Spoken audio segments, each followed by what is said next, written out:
Hey everyone, welcome back to yet another video. Today we are going to look at the free agency needs that every AFC team will have. Next week I'll go ahead and look at the NFC teams, but what I'm looking for in this video is I'm going to look at one at least position group, whether it's for the offense I'll just say offensive line if that whole group needs something. For defense, secondary, I'll split it between defensive tackles and linebackers, but I'll group the secondary together. I'll group just all the offensive line together. But yeah, we're gonna look at which each group out of those needs the most work for each AFC team, and let's go ahead and get started. First up, we're going to start with the Buffalo Bills. How we're going to look at all of these we'll use ESPN like usual. We have PFF, and for the grades, they'll mostly focus on offensive line. It's the main determiners with how well each of these are, because the ESPN does not use those stats for offensive line, but for all of them, it'll just help the cause for showing you, even though the grades are generally not the best. And then we'll have a spot track here for essentially who is leaving in the team this season. So for the Bills, I actually will say I think the position that needs the most help is the linebackers. We have Matt Milano, Terrell Bernard, and Shaq Thompson. Where if we look at spot track, Matt Milano is leaving. That, and arguably he was one of the better ones based on the ESPN stat, as he has 3.5 sacks. He did get to 36 tackles. All of them played 12 games, actually. But while he doesn't have the most tackles, considering Terrell Bernard had 44, he definitely had the most sacks. And he's the one that's leaving. Only one between those two combined. And Milano even had a 46 himself, 48. And Thompson has 68, which is quite a bit of stuff that isn't within my main focus that impacts these grades a lot, to where, and that's a pure example of why I would think Milano should be higher than Shaq Thompson, to where it's so that's why in general I'm only using that to help. But in general, with Milano leaving, you have someone that was graded in the 40s and someone that was graded in the 60s. That's not great. I do think overall that it should be a position that the Bills should work on in free agency, and we will see what happens from there. Next up, we have the Dolphins. Now, when I look at the overall roster within the Dolphins here, you know what? I want to say their biggest need is defensive tackle. Now, when I say for the defensive tackle versus linebackers, is for just any team in general, I'm talking about just in a 4-3, 3-4 type scenario. I'm including all the four here for D tackle, the very front, and then linebackers obviously would be any in the second row. That's what I'm mainly going for as position groups. So in terms of Chubb, you're not going to see him on ESPN because he is officially not on the Dolphins anymore, which that and actually goes to say why I even have the Dolphins as defensive tackle to begin with. Because it's okay. Let's look at the other ones. We had Robinson, Sire, and Phillips. Seth Coleman, we don't even have to look at him because honestly, he was not even a starter. Yeah. But looking at these other three, Trav Robinson did get to 4 sacks, which should be all right. 5.5 sacks. And then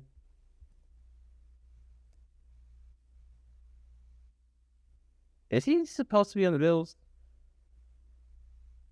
Am I tripping? No, I don't know if this is supposed to be a glitch on ESPN's part, but we're just gonna roll with it. We're just gonna roll with it still. 1 sack for Jordan Phillips, 5.5 sacks to Sia, 4 sacks to Robinson. This is actually not even all too bad of a D tackle group, honestly, but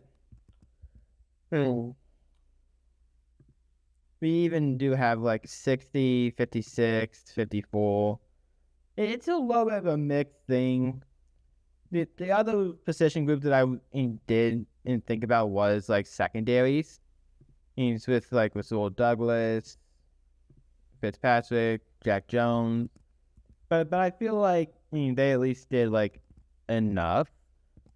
They only did have 1 interception each.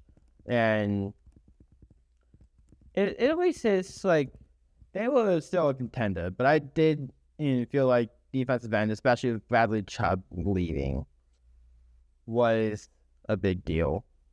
And I forgot if there was anything out of those 3. Okay, none of those 3 was within there, but there was Caleb Kohu and Rasul Douglas leaving, so I could have said them actually. You know what? I'm changing my answer. And because Rasul Douglas is leaving, again, he was one of those that was within the mix. I'm going to say the secondary is a position of need. I'm changing my mind on that bit. I had D tackle win. It's like what I was going to go with before the video, but I'm changing my mind to the secondary. Next up, we have the New England Patriots. Now, compared to the previous 2, the defense is not within my need for the Patriots. Instead, it will be the offensive line, which, because ESPN does not use offensive line, we're simply just going to use PFF to show you. Now, Campbell, all right, he does get a pass. He is a rookie. For the rest of these guys, you have 52 for Jared Wilson. You have a 59 for Garrett Bradbury. You have 77 for Mike Onwenu, which he could stay. And then you have 76 for Morgan and Moses. And this is what you get when the website's free. When you try to use it for free. But yeah, in general, there was quite a bit with the offensive line. The only thing that I can really say with like offensive line is how many sacks the quarterback took, which May did take 47 sacks, to emphasize a little bit on the offensive line point. And if you even look at who all was leaving, there actually is no one that like started. And so at least you can build on what you already have. But yeah, I do think the New England Patriots need to have more offensive linemen within free agency. Next up, we have the New York Jets. And honestly, with this one, I do think there is an absolute need for one position group in particular. And there's just one stat that absolutely cannot be ignored. And that's how the Jets never picked off an interception all season long. So I'm just going to say the secondary is indeed the need for this group. Because, yeah, there's no interceptions at all within the entire team.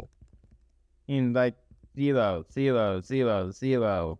They did have there's some nice pass defense numbers in there. And that at least within the quarterbacks. Should I even just say safety in general? I mean, because like 3, only 1. Cisco even had only 8 games played this past season. But even when you look at who is going to leave, you do have where is he again? I know he is on here. Where is he? Andre Cisco is the top paying guy that is leaving. And then Tony Adams is within one of them that's like more towards in the mix of like potentially starting or like the top bench players. I don't know, because he's like on here, but it's like the second guy over here. So there's at least a little bit of a mix there. But let's just go into PFF to even put the point even more. 67 for Stevens. Cisco has 61. Adams had a 63. And Brownlee had 50. None really that great of scores. So I think that really just proves why in the secondary is the need for the New York Jets. Next up will be the Baltimore Ravens. And I think for the Ravens, we are going to look at the linebackers. Because when looking at these linebackers, you have Kyle Van Noy, who only had 2 sacks. And you know what? Before I even get to all these, Kyle Van Noy is going to be leaving if he's not re-signed. And Draymond Jones will be leaving if not re-signed. So take that into account when I say the sack numbers and all that. 2 sacks for Kyle Van Noy, which isn't great in general already. And Roquan Smith had absolutely nothing but the 76 tackles, which was 8th in the league. So at least there's that bit with Smith. Buchanan was only half a sack, 1 forced fumble, but not really too much else. And Draymond Jones had 7 sacks. So, if not re-signed, it's an absolute need. And we're not focusing on, like, who's going to be re-signed with their own team. We're just looking at, like, the group if the overall position is not re-signed. And so, if he's not re-signed, that's a huge sack number that's going to be gone. And to hit the point in how more Mike, but when it's like this, we're going to say linebackers, including Green and Robinson, like this. If it's 3-4 like that, then 3-4. But Mike Green had 46, Buchanan only had a 58. Roquan Smith had 74, so at least he's going to be a bright spot that stays. But Robinson also does have a 50. And none of those, and that actually even hits the point even more when you recognize that Jones and Van Noy is not within the mix of these PFF grades. So, yeah, I think the linebackers incredibly needs some work for this upcoming season. And yeah, the defense absolutely sold this past season, so they absolutely need to focus on defense. Next up will be the Cincinnati Bengals, and I don't want to totally repeat, but I do think we are going to go ahead and say the linebackers again, because these 3, between Demetrius Knight Jr., and Barrett Carter, and Owen Burks, they have not had a good season. 3 sacks, 0 sacks, and 0 sacks. this is arguably the best one of the three. Demetrius Knight is a bright spot within the linebackers, but when you have just a single interception with Barrett Carter and just a single forced fumble with Owen Bucks throughout the whole season, that's a little bit towards the iffy side within the position group. Is okay. Yeah, this is why I don't rely on PFF grades, because 40, even though you had like the 3 sacks, 2 interceptions. Did I get? Yeah, 3 sacks, 2 interceptions. Did he just like absolutely play bad when not doing that? Is that like why PFF has this? Honestly, just like, I guess there's a reason why PFF would have 40.2, but I just don't see it. Which is why I don't like using PFF grades to like be the main determiner, which is why I have ESPN to begin with. But Barry Carter having 39 and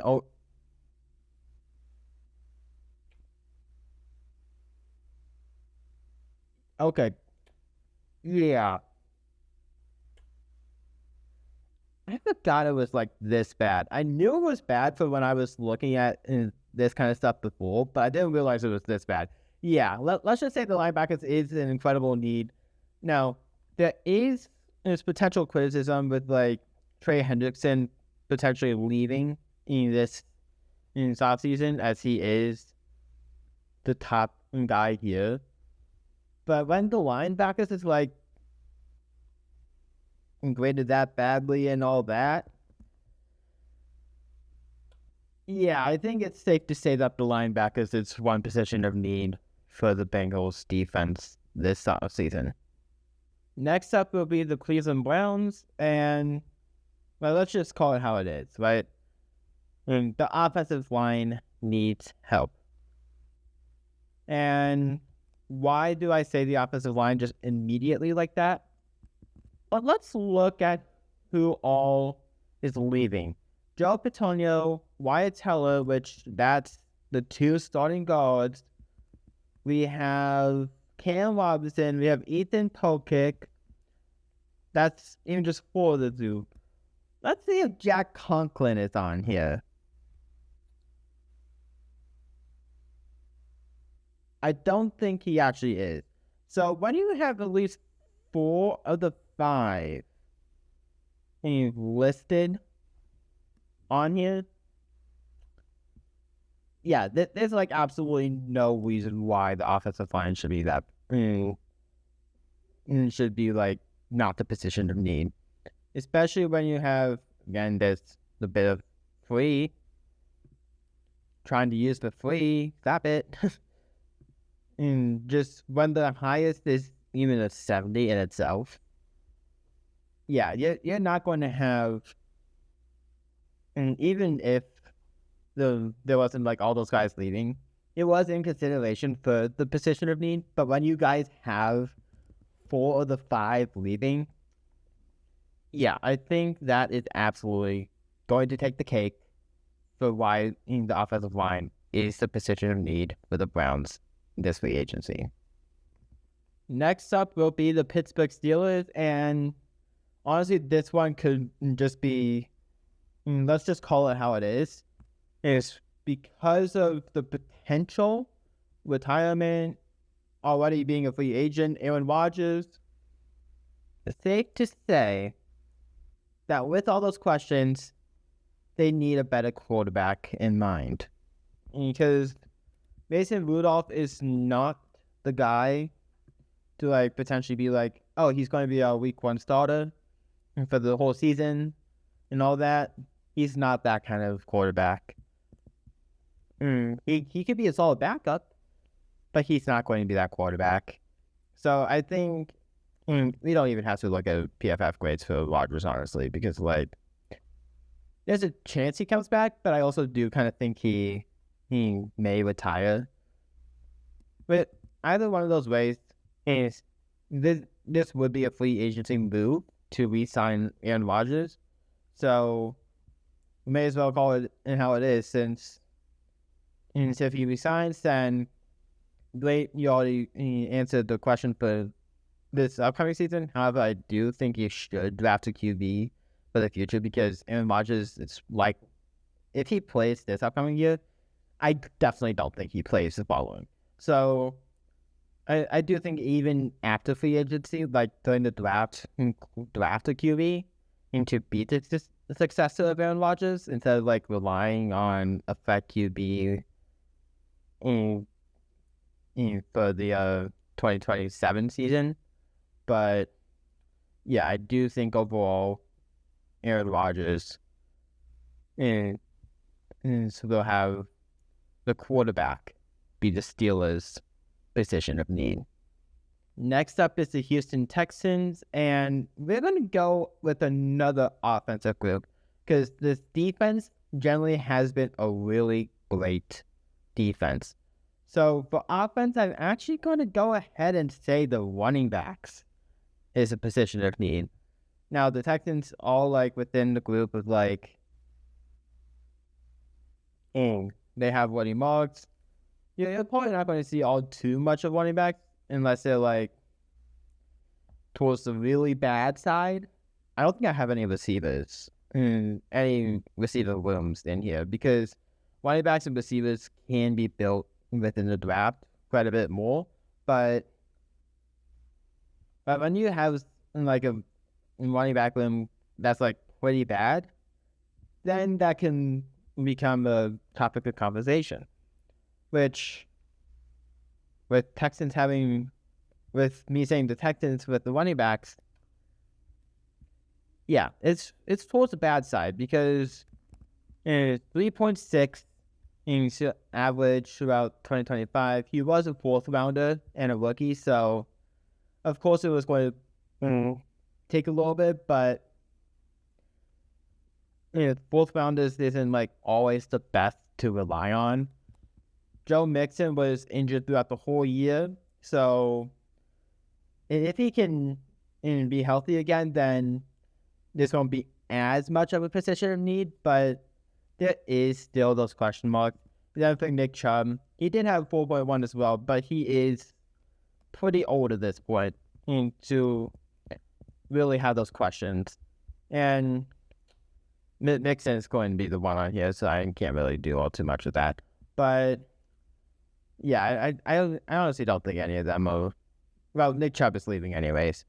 But yeah, I generally think running back should be a topic of conversation for what the Texans do this offseason.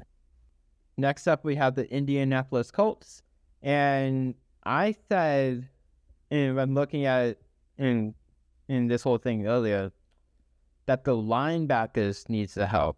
Jermaine Pratt, Zaire Franklin, and Austin. I'm not even going to pronounce that last name. Jayake, I think that is. But even when you just look at who's leaving, Jermaine Pratt is on there. So that's already a pretty bad look. But Zaire Franklin had 2 sacks, 0 interceptions, and Jayake only had half a sack. So not the best. And just, there's only 2 of them on there. And you're not going to see a Jayake's. But with Franklin did only have 38.4. Let's see what Pratt did have. 63. So not a great look within the Colts in his linebacker room. And I think it is a position of need for the Colts. Next up is the Jacksonville Jaguars. And honestly, this one was probably the toughest one for me to pick. Like, at least one of the toughest ones. Because, obviously, based on how their season ended with the Bills in this game, I am looking more at the defense. And when I was looking at which particular position group to look at for defense, it was a pretty tough one. But I eventually landed on the secondary, being like the position group of need. Now, when looking at who's going to leave, Greg Newsome is within the group, but then I don't think any of the other starters are. But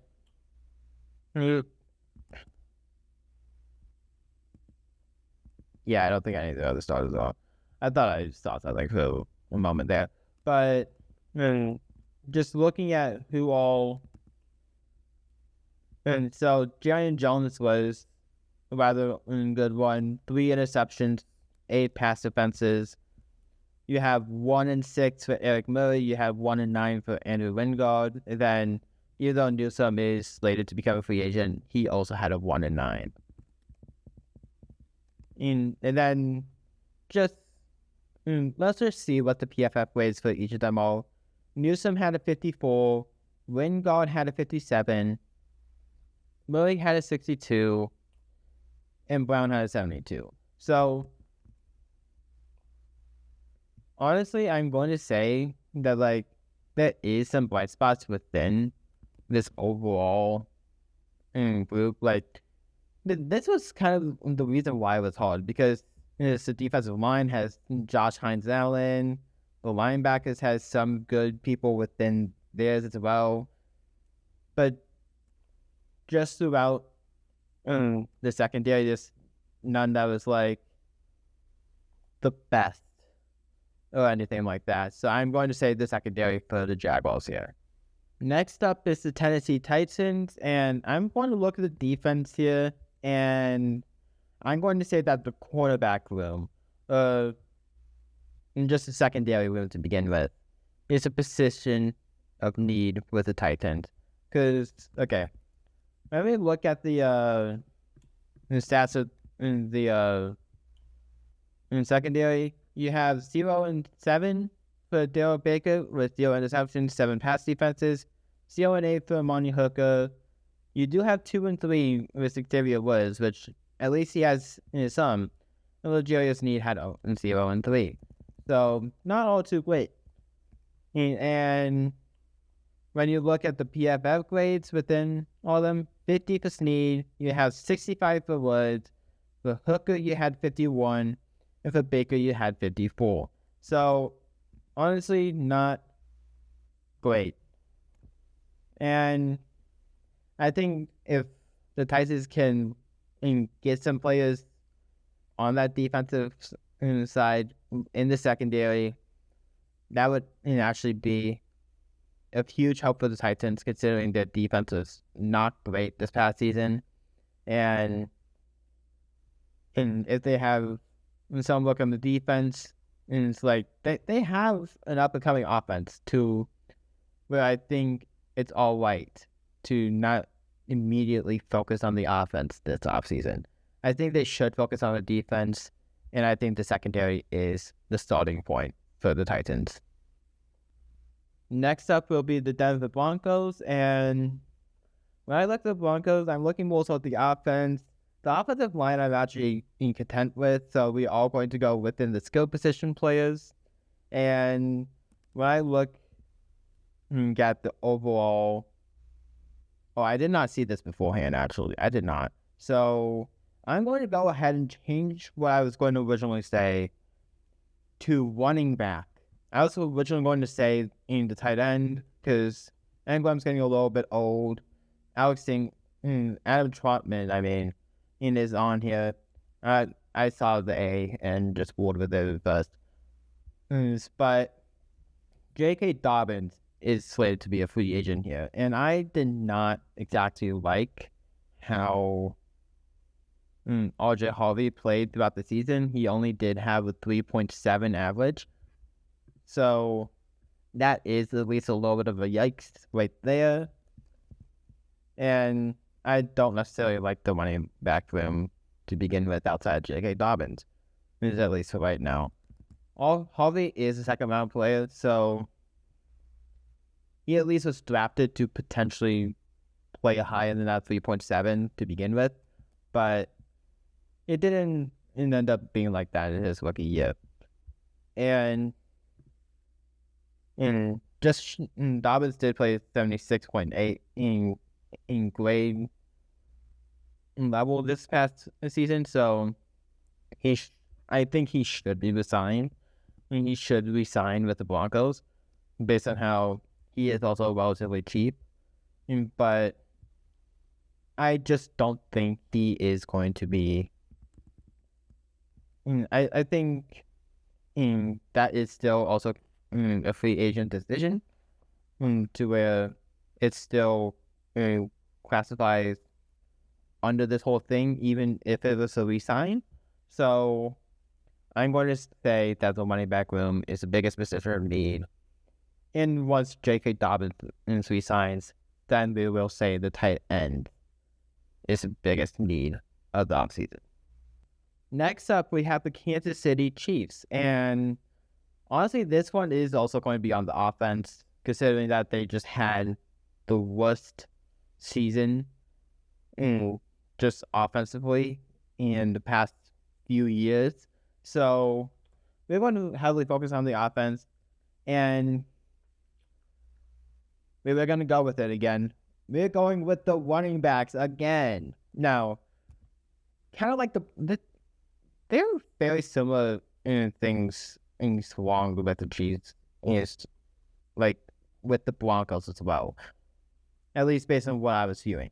Because Travis Kelce could retire out in this offseason to where Noah Gray and Robert Tonyan is going to be like the 1 or 2, to where you don't entirely know what's going to happen with that. But even just in terms of the Chiefs alone, in running backs, Kareem Hunt is going to be gone, which that's honestly the best running back of the past 2 seasons now.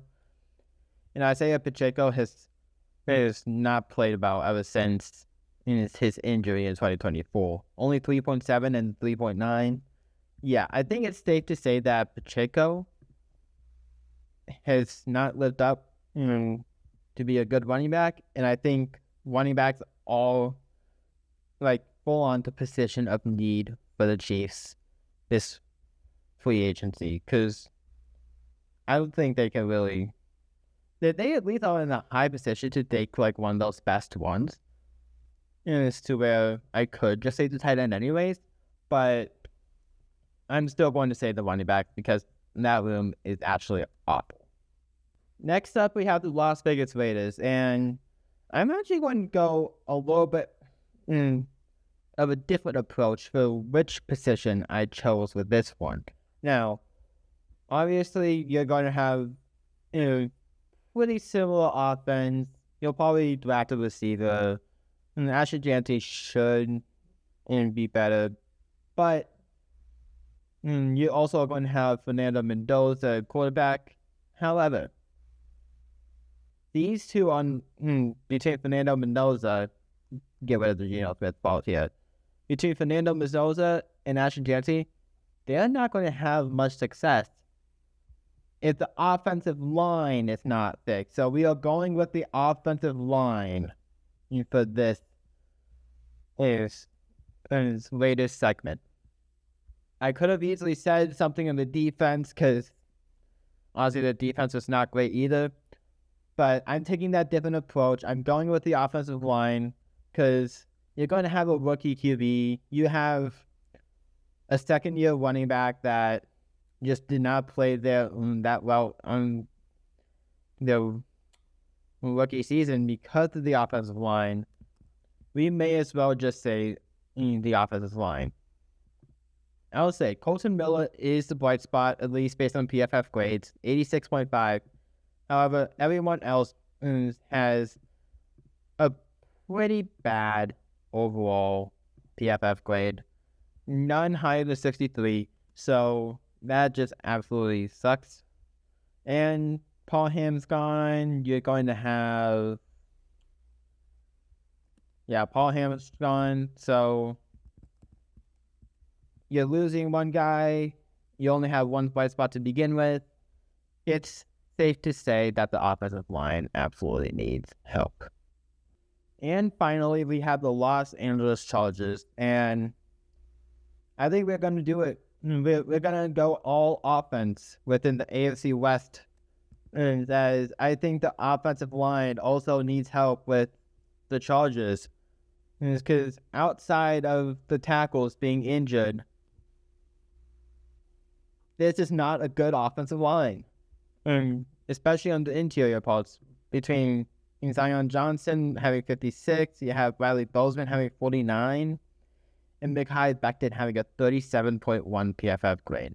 Obviously, we have to rely on these because ESPN does not do anything after this line. Because like Rashawn Slater literally does not have any stats listed on there. So there is quite a bit to say about that. Zion Johnson and Trevor Penning is set to leave. And you do have Andre James set to leave, which Zion Johnson and Andre James is the two on here. Really not on here. Well, Johnson is, but James is not. So there's a little bit of mix up within those. But yeah, I think the offensive line for the Chargers absolutely will be something to work on this offseason. And with that, that's going to be the end of this video. If you guys liked it, please make sure you hit the like button, subscribe if you're new, and I will see you guys next time. Bye.